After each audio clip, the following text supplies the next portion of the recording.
It was supposed to be just another Tuesday night at the Ed Sullivan Theater. November 18th, 2014. The Late Show with David Letterman was taping its regular episode, the kind that had aired thousands of times before. The studio lights cast their familiar warm glow over the audience. 461 people packed into the iconic Broadway theater, ready for an evening of laughs and celebrity interviews. David Letterman, then 67 years old, sat behind his desk wearing his signature blue suit and striped tie, his gray beard neatly trimmed. He was in the middle of a segment about marriage, a lighthearted bit inspired by the recent wedding of one of his staff members. The audience was eating it up, laughing at David's self-deprecating jokes about his own long marriage to Regina. "So I want to ask you folks," David said, leaning forward with that familiar gap-toothed grin, "what's the most memorable moment from when you first met your spouse? And please, keep it clean.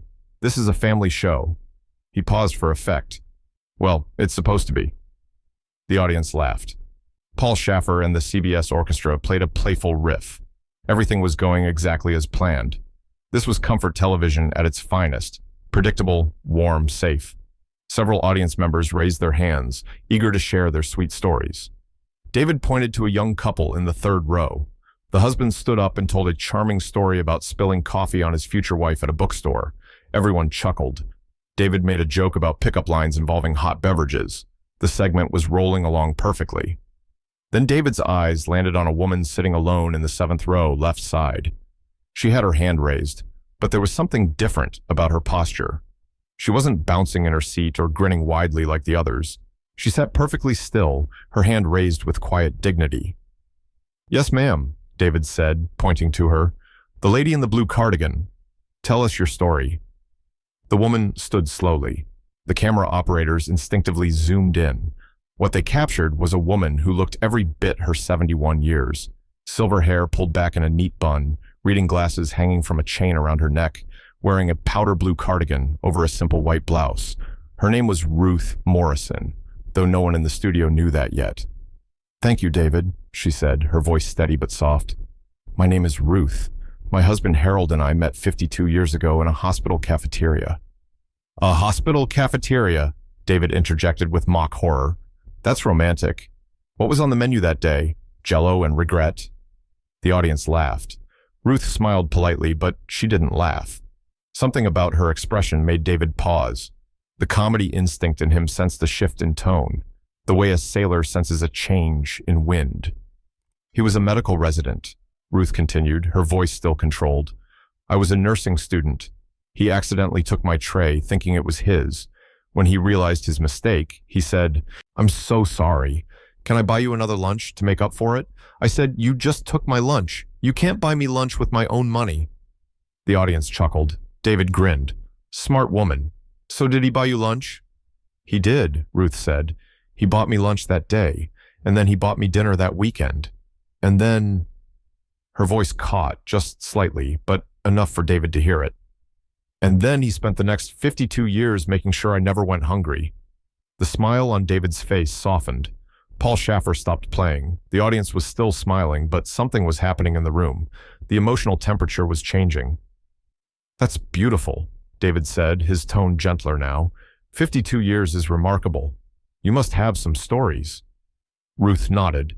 She opened her mouth to speak, then stopped. She looked down at her hands, then back up at David.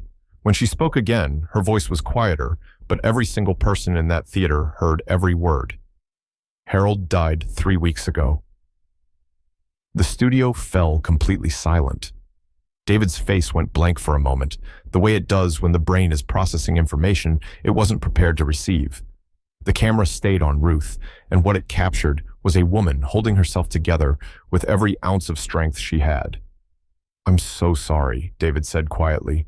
All traces of his comedic persona had vanished. "Ruth, I'm so deeply sorry." Ruth nodded, accepting his condolence. "Thank you. He had pancreatic cancer. We had 6 months from diagnosis to—" She didn't finish the sentence. She didn't need to. David set down his note cards. This wasn't part of the show anymore. This was something else. "Ruth," he said gently, "you don't have to talk about this if you don't want to. We can—" "I want to," Ruth interrupted, her voice stronger now. I need to. Because there's something I have to tell you, David. Something Harold wanted me to tell you. Now, everyone in the studio was leaning forward. Paul Schaffer had tears in his eyes. The camera operators had forgotten about their shot lists. They just kept their cameras on Ruth and David, instinctively knowing they were witnessing something real. In his last week, Ruth continued, Harold could barely speak. The morphine helped with the pain, but it made him so drowsy. But he'd have these moments of clarity, these little windows where he'd be completely himself again. And in one of those moments, he looked at me and said, she paused, gathering herself. He said, Ruth, promise me something. Promise me you'll keep watching Letterman. Don't stop living just because I'm gone. Keep laughing. Please keep laughing.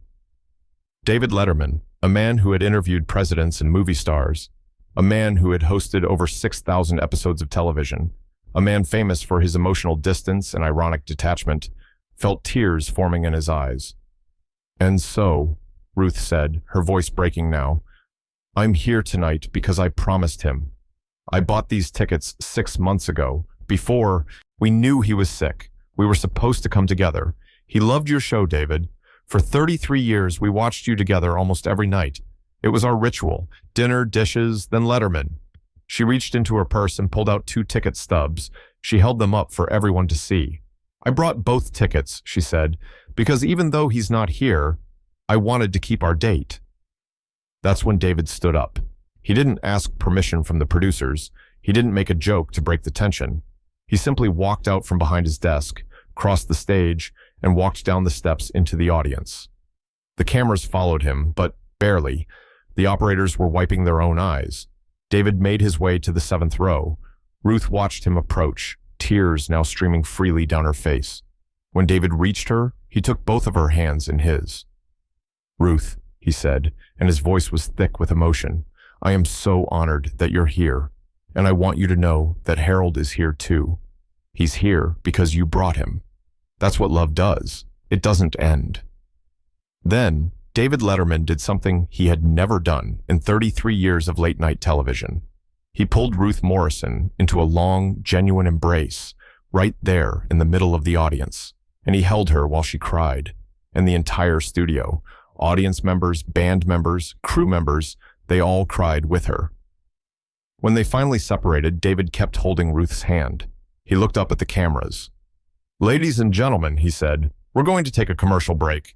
And when we come back, actually, I don't know what we're going to do, but Ruth is going to stay and we're going to honor Harold the way he would have wanted, by laughing.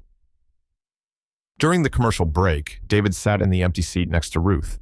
The cameras were off, but multiple people who were there that night remember what happened. David asked Ruth about Harold. He asked about their children, their grandchildren, their life together. He listened, really listened, and Ruth talked. And for those 4 minutes, the widow who had been drowning in grief found herself able to breathe. When they came back from commercial, David returned to his desk, but he did something unprecedented. He had Ruth brought up to sit in the guest chair, the chair reserved for celebrities and politicians and movie stars. Ruth Morrison, everybody, David announced, and the audience gave her a standing ovation that lasted over a minute. For the next 20 minutes, David interviewed Ruth the way he would any guest. He asked about her nursing career.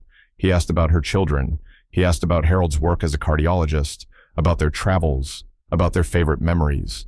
And yes, David made jokes, gentle ones, the kind that invited Ruth to laugh with him, not at herself. And Ruth did laugh. For the first time in 3 weeks, she laughed. When it was time for Ruth to return to her seat, David stood again. Ruth, I want to give you something, he said. He reached into his jacket pocket and pulled out his personal business card. This is my direct number, not my agent, not my assistant, me. I want you to call me in 2 weeks and tell me how you're doing. And then I want you to call me again in a month. And I'm going to check on you because that's what Harold would want. Ruth took the card with shaking hands. David, I can't. You can, David said firmly. And you will. Because you made Harold a promise to keep living. I'm going to help you keep that promise. The episode aired 5 days later on November 23, 2014. CBS debated heavily about whether to include the Ruth segment or edit it out. It was raw. It was real. It wasn't funny. But David insisted it stay. The response was immediate and overwhelming. The Late Show received over 40,000 emails and letters in the first week. Most were from widows and widowers who saw themselves in Ruth's story. Many were from people who had lost loved ones and were struggling to keep going. "Thank you for showing that grief is normal," wrote one viewer. "Thank you for not turning pain into a punchline," wrote another. Ruth Morrison did call David 2 weeks later, and then she called him a month after that. Over time, those calls became less frequent, but they never stopped completely. David kept his word. He checked on her, and Ruth kept her promise to Harold. She kept living. 6 months after that November taping, Ruth Morrison appeared on the show one more time during David's final week of episodes in May 2015. She looked different, lighter somehow. She told David that she had joined a grief support group, that she was volunteering at the hospital where she and Harold had met, that she was learning how to be Ruth again, not just Harold's widow. "You helped me understand something," Ruth told David during that final appearance. "Harold didn't want me to watch your show because it's funny. He wanted me to watch because it reminded him that life continues, that there's always another night, another conversation, another reason to stay." David's eyes filled with tears again. "Ruth, you've given me a gift I'll never forget. You reminded me why I do this. It's not about the jokes or the ratings. It's about the connection. It's about showing up for each other." Today, Ruth Morrison is 81 years old. She still lives in the same house she shared with Harold. And yes, she still watches late-night television, though she says it's not quite the same without David's gap-toothed grin and self-deprecating wit. But more importantly, Ruth has dedicated her life to helping other widows navigate their grief. She runs a support group at her local church called The Empty Chair, named after that night at the Ed Sullivan Theater when she brought 2 tickets to honor a date she could no longer keep. "Harold's last gift to me," Ruth says, "was permission to keep laughing. And David's gift was showing me that keeping that promise wasn't betraying Harold's memory, it was honoring it."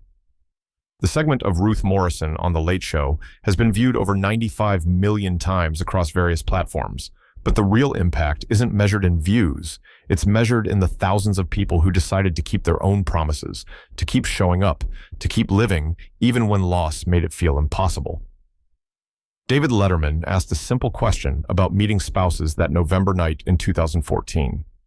What he got was a reminder that sometimes the most important television happens when you stop trying to entertain and start trying to connect. When you put down the note cards and pick up someone's hand. When you honor not just the living, but the love that never dies. Ruth Morrison came to The Late Show to keep a promise to her dying husband. What she actually did was teach millions of people that love doesn't end when life does. It just changes form. And sometimes, all we need is permission to keep laughing, keep living, and keep loving, even through tears.